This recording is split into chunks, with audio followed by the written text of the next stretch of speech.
आपली संस्कृती, आपले संस्कार सदा राहू दे आपल्या सोबत.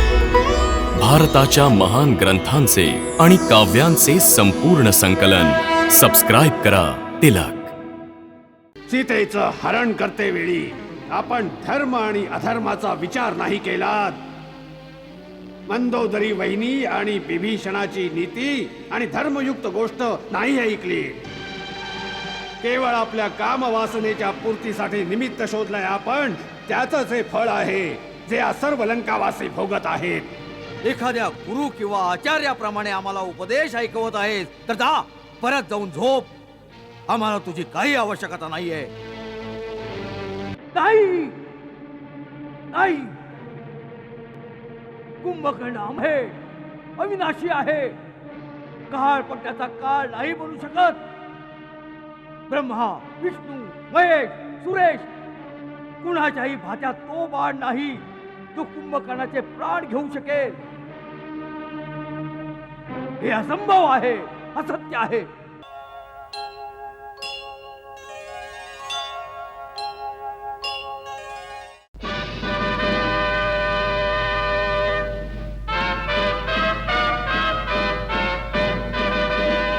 दीर्घायु भव. महाराज, मला जे विरूपाक्षाने ऐकवले आहे काय ते खरे आहे? काय यावेळी वानर सेनेने लंकेभोवती घेरा घातला आहे आणि लंकेवर संकटाचे ढग पसरले आहेत? होय तात, यावेळी लंकेवर संकट आलं आहे म्हणून तुला आवेळी उठवण्यात येत आहे. कारण की आमच्या सगळ्यांच्या आशा तुझ्यावर केंद्रित आहेत. शत्रूनं थोड्याच वेळात आपल्या प्रमुख योद्ध्यांना मारला आहे. जोपर्यंत समुद्राच्या पलीकडून दुसऱ्या ठिकाणाहून आणखी राक्षस योद्धा मदतीस येत नाहीत तोपर्यंत या उरल्या सुरल्या सेनेसह लंकेचं रक्षण करणं फार कठीण दिसत आहे. लंकेचा कोशही रिकामा होणार आहे. यासाठी तुझं युद्धभूमीवर जाणं अवश्य झालं आहे. इंद्रजित कडून काही नाही झाले. जेव्हा आम्ही स्वतः रामाची टक्कर देऊ नाही शकलो तेव्हा इंद्रजित त्याच्याशी सामना कसा करणार? म्हणून आम्ही त्याला अजूनपर्यंत युद्धात नाही पाठवले. आपण स्वतः काय रणभूमीवर गेला होता? होय, जेव्हा प्रहस्त आणि मकराक्षही मारला गेला तेव्हा आम्ही विचार केला की शत्रू अशा योद्ध्यांना वश नाही होणार. युद्ध वाढत जाईल आणि लंकेच्या रहिवाशांचं मनोबल दिवसेंदिवस मंद होत जाईल. म्हणून आम्ही निश्चय केला की आम्ही स्वतः जाऊन एकाच बाणात शत्रूचा समूळ नाश करू. परंतु शत्रू इतका निर्बल नाही निघाला जितका आम्ही समजलो होतो. त्याने आमच्या सर्व अस्त्रांना कापून आम्हाला निशस्त्र करून टाकले. आणि सर्वात मोठा आघात त्याने तेव्हा दिला जेव्हा त्याने त्या अवस्थेत आमचा वध नाही केला. युद्धात मेल्यामुळे आमच्या वीरतेला डाग नाही लागत, परंतु त्याने आम्हाला अपमानित करून परत पाठवलं. आज सर्व जग आमच्यावर हसत असणार. इतकंच काय, सीता पण माझा उपहास करेल. आता मी कोणत्या गौरवाच्या अहंकाराला घेऊन तिच्या समोर जाणार? कुंभकर्ण, माझ्या भावा, यासाठी तू युद्धभूमीवर जाऊन त्या वानरांचं आणि मानवांचं भक्षण करणं आवश्यक झालं आहे. आज राक्षस जातीची लाज तुझ्या हातात आहे. तुला रावणाच्या अपमानाचा बदला घ्यायचा आहे रामाकडून.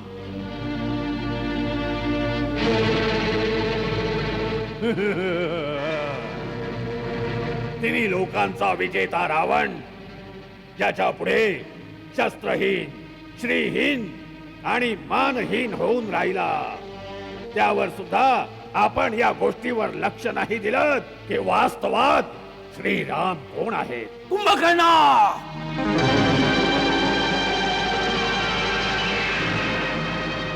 शत्रूला श्री लावून संबोधित करू नकोस. महाराज, डोळे मिटून सुद्धा सूर्याचा प्रकाश लोप नाही होत. जे तिन्ही लोकांचे स्वामी आहेत, स्वतः श्रीमान नारायण आहेत, त्यांना श्रीरामच म्हटले पाहिजे. दादा, आपण बहुधा हे विसरला आहात की श्रीरामांच्या काही पिढ्या अगोदर इक्ष्वाकू वंशाच्या राजाने आपल्याला शाप दिला होता की जेव्हा स्वतः श्रीमान नारायण आपल्या कुळात अवतार घेतील तेव्हा त्याच नररूपात आपला विनाश करतील. गोष्टही विसरलात जी नारदाने मला सांगितली होती की विष्णूने राक्षसांचा नाश करण्यासाठी अयोध्यापती दशरथाच्या घरी जन्म घेतला. दादा, ब्रह्माची गोष्टही विसरलात तरी सुद्धा आपण महाराणी सीतेला पळवून आणलेत, जी स्वतः लक्ष्मीचा अवतार आहे. आम्हाला आमच्या बहिणीच्या अपमानाचा बदला घ्यायचा होता. आमच्या बहिणीच्या वधाचा प्रतिशोध काय आमचं कर्तव्य नाहीये? होत, पण ते कार्य वीरांप्रमाणे करायचं. चोरांप्रमाणे एका स्त्रीचं हरण करून काय आपलं मस्तक गौरवाने उंच झाले आहे.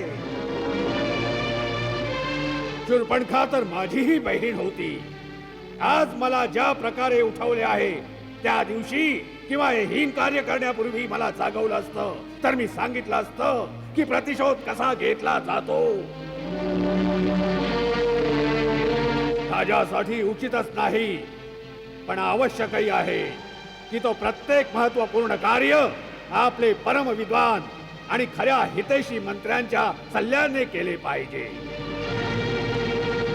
राजाला चापलूस आणि अशा स्वार्थी मंत्र्यांच्या गोष्टीत नाही फसलं पाहिजे जे आपले स्वतःचे हित आणि अर्थ स्वार्थासाठी राजाच्या बरोबर आपल्या देशालाही शत्रूच्या हातात विकू शकतात.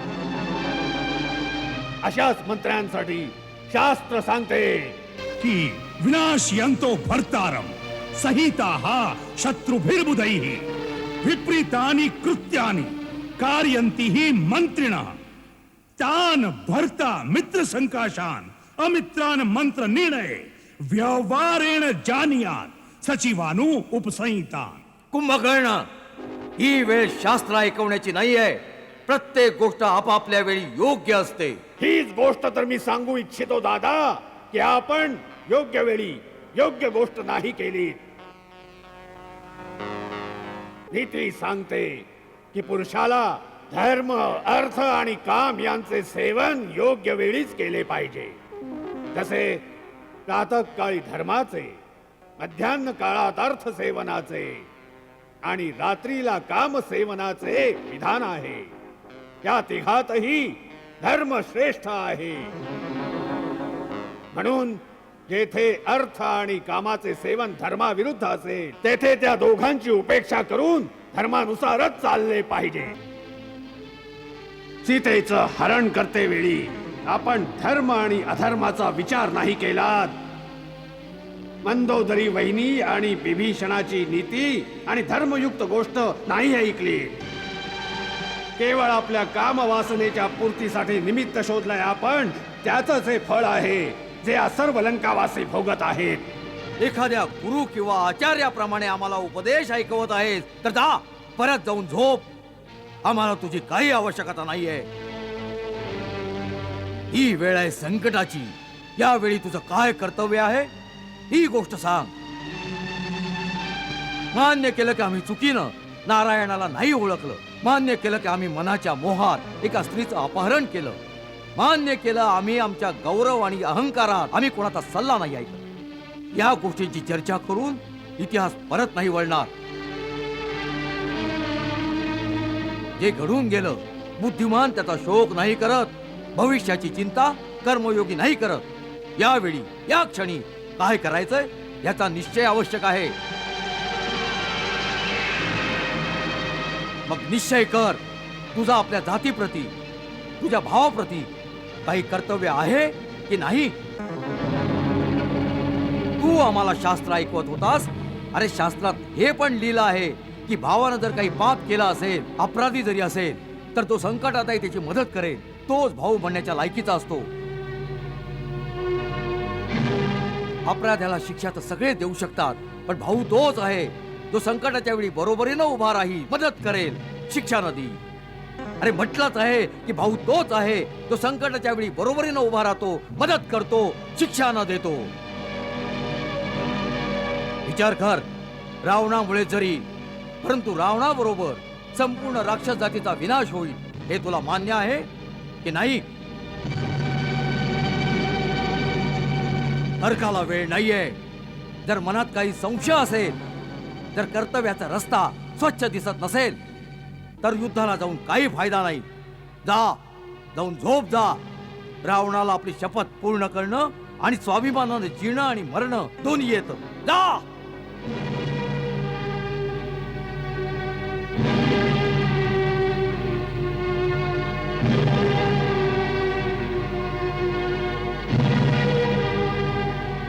दादा, आपण मला नीट प्रकारे समजला नाहीत.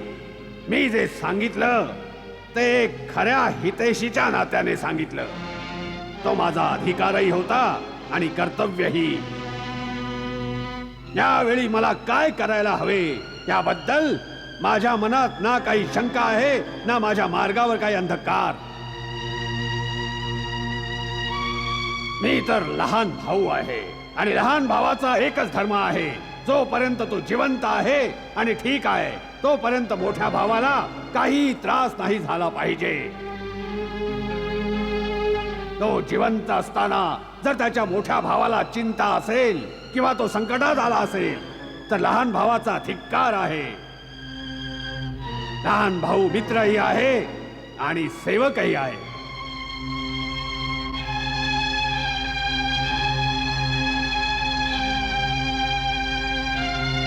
कुंभकर्ण, आम्हाला तुमच्यावर गर्व आहे. तुम्ही राक्षस जातीचं नाक आहात. दादा, आता आपण युद्धाची चिंता विसरून जा.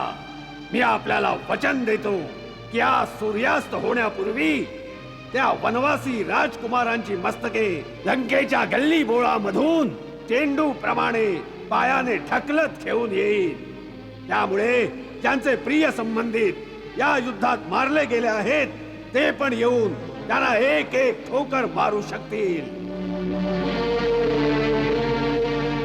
जर मी जिवंत राहिलो तर आज रात्री लंकेत विजयाचा उत्सव होईल. परंतु परंतु काय? परंतु दादा, सर्वांची गोष्ट खरी ठरली आणि तो खरोखरच भगवान असेल तरी सुद्धा मी पाठ नाही दाखवणार. आपल्या भावाच्या ऐटीसाठी रणभूमीमध्ये लढत असताना मरून जाईल, हे माझं वचन आहे. मृत्यूचा विचार तरी का मनात आणतोस कुंभकर्ण? तू अवश्य विजयी होशील. आम्ही सेना नायकाला आदेश देतो तुझ्या सोबत जायला चतुरंगी सैन्य तयार ठेव. नाही दादा, मला सेनेची काही आवश्यकता नाही. रणभूमीमध्ये मी एकटाच जाईल. माझ्या हातामध्ये केवळ शिवाचे त्रिशूळ असेल. त्यांची अर्धी सेना तर माझ्या पायाखाली चिरडली जाईल.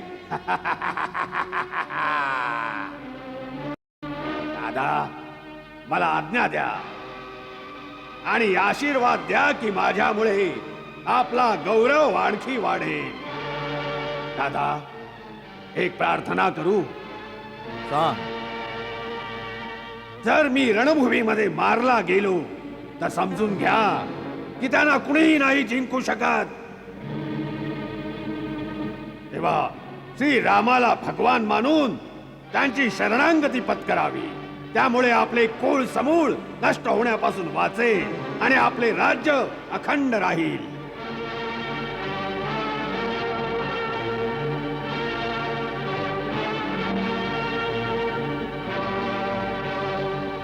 प्राणी जेव्हा आपल्या कुटुंबियांबरोबर बसून वैभव भोगतो तेव्हा तो प्रसन्न व संतुष्ट होतो. जर तुझ्यासारखा भाऊ नाही राहिला तर तिन्ही लोकींचं साम्राज्य राहण्यासाठी काय कामाचं? भाऊ, भावाचे मुलगे, आपले मुलगे मारून कसा ऐश्वर भोगू शकेन रावण? गा कुंभकर्ण, मृत्यूची गोष्ट करू नकोस. युद्धाबद्दल बोल, युद्धातील विजयाबद्दल बोल. जा.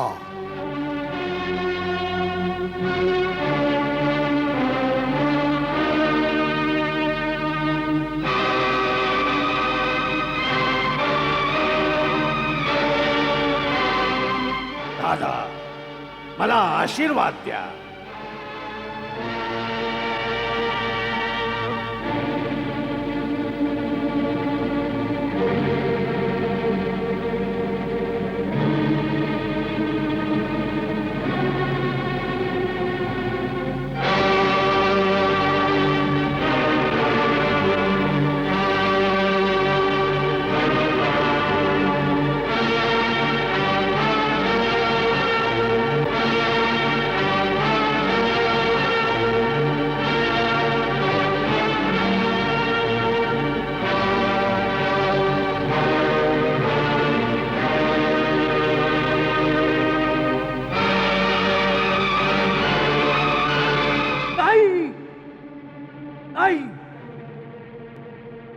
कुंभकर्ण आहे, अविनाशी आहे. काळ पण त्याचा काळ नाही बनू शकत. ब्रह्मा, विष्णू, महेश, सुरेश कुणाच्याही भात्यात तो बाण नाही जो कुंभकर्णाचे प्राण घेऊ शकेल. हे असंभव आहे, असत्य आहे.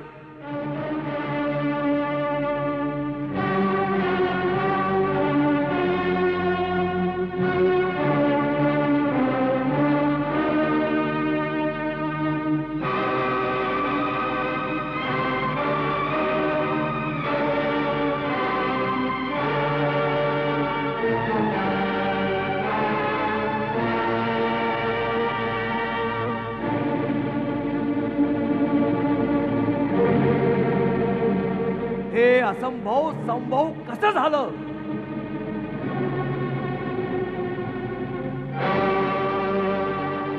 काय स्वप्न तर नाही जे आम्ही पाहत आहोत?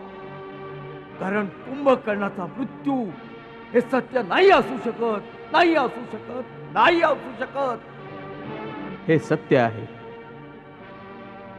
रामाच्या बाणानं या असंभवाला संभव केलं आहे. शक्तीच्या त्या सागराला अपूर्व अतुलित रामाच्या बाणानं आमच्या महाबली कुंभकर्ण महाराजांना धाराशाही केलं आहे. हे सत्य आहे. आपले महाबली महाराज कुंभकर्ण युद्धभूमीत कायमचे झोपी गेले आहेत लंकानाथ. हे सत्य आहे.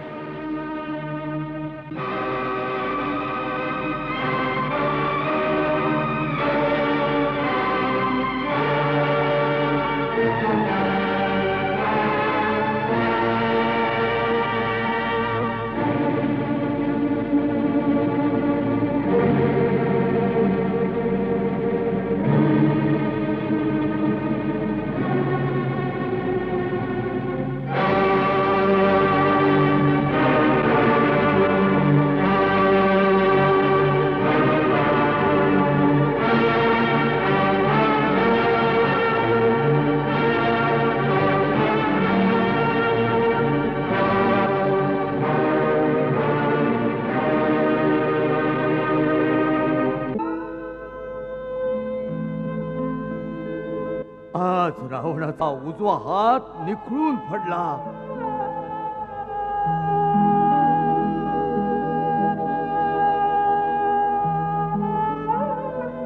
कुंभकर्णा, माझ्या भावा, आम्ही ब्रह्माकडून तुझ्या जागण्याचा एक दिवस या करता नव्हता मागितला की तू लंकेशाच्या प्रतिज्ञावर आपल्या प्राणाची आहुती देशील.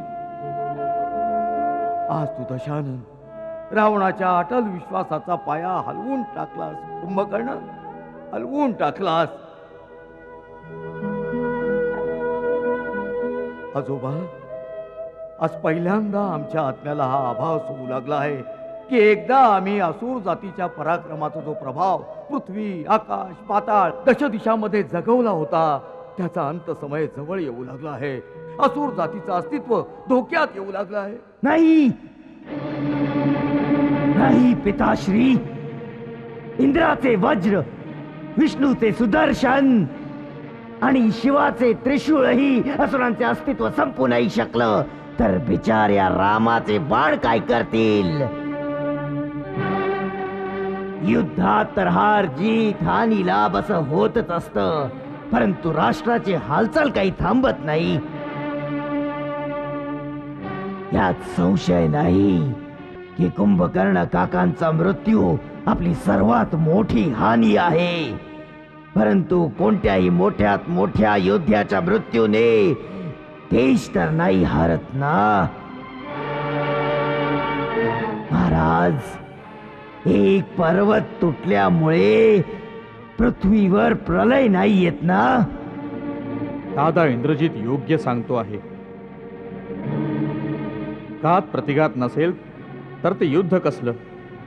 खोलात खोल जखम ही योद्ध्याला हसत हसत सहन करायला लागते. वीराच्या डोळ्यातून अश्रू नाही, आग बाहेर पडली पाहिजे, तेव्हा शत्रूचं बळ कमी होतं.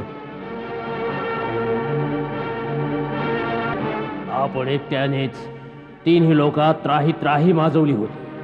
मेघगर्जना करणाऱ्या आपल्या अमेध रथावर स्वार होऊन ब्रह्माजींकडून प्राप्त झालेली शक्ती धनुष्यबाण धारण करून आणि कवच घालून आपण रणभूमीवर जाल तेव्हा राम लक्ष्मणाचं धनुष्यबाण काड्यांप्रमाणे हवेत उडून जातील. आपण तर आमचे आदर्श आहात पिताश्री. आपण अशा प्रकारे निरुत्साहाच्या गोष्टी करता. अति काय पुत्रा, तू परमशूर वीर आहेस, परंतु कुंभकर्ण लंकेचा पाया होता, पाया. कुंभकर्णाच्या मृत्यूचा अर्थ आहे लंकेचा पाया शक्तिहीन होणं. नाही पिताश्री, दादा अतिकाय आणि त्रिशूर असताना लंकेची एक वीटही हलू शकत नाही. आपणही शत्रूची भाषा बोलत आहात. जसे एकट्या कुंभकर्णाला मारून ते वनवासी हे समजून बसले आहेत की त्यांनी लंका जिंकली. देवांतक, देवांतक नाव आहे माझं. देवांच्या शक्तीचा अंत केल्यामुळे देवांतक नाव पडलंय पिताश्री.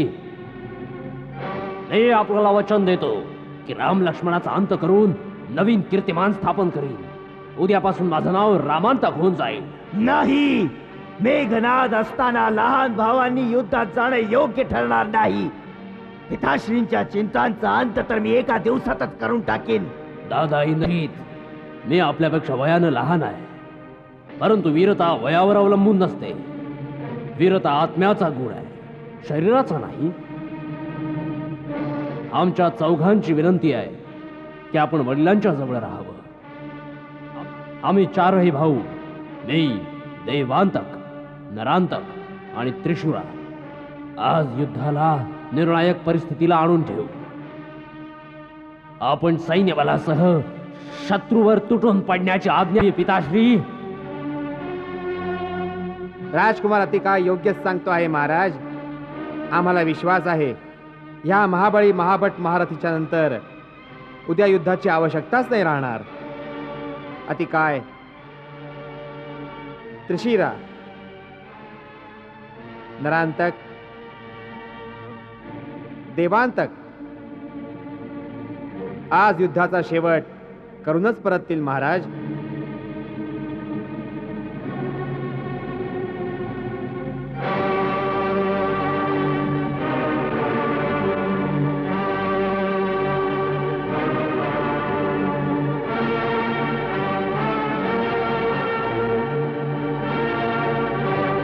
अतिकाय, त्रिशिरा, नरांतक, देवांतक, आज तुम्ही आमच्या हरलेल्या मनात नवीन उमंग, नवा उत्साह निर्माण केला आहे.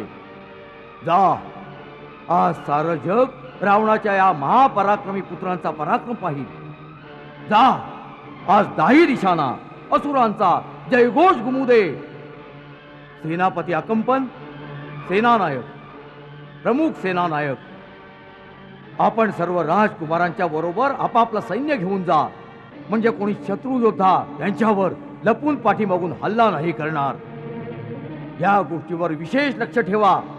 जा आणि त्या वनवासियांना संपून आज लंकेच्या विजयाचा शंखनाद करत परत या. जा.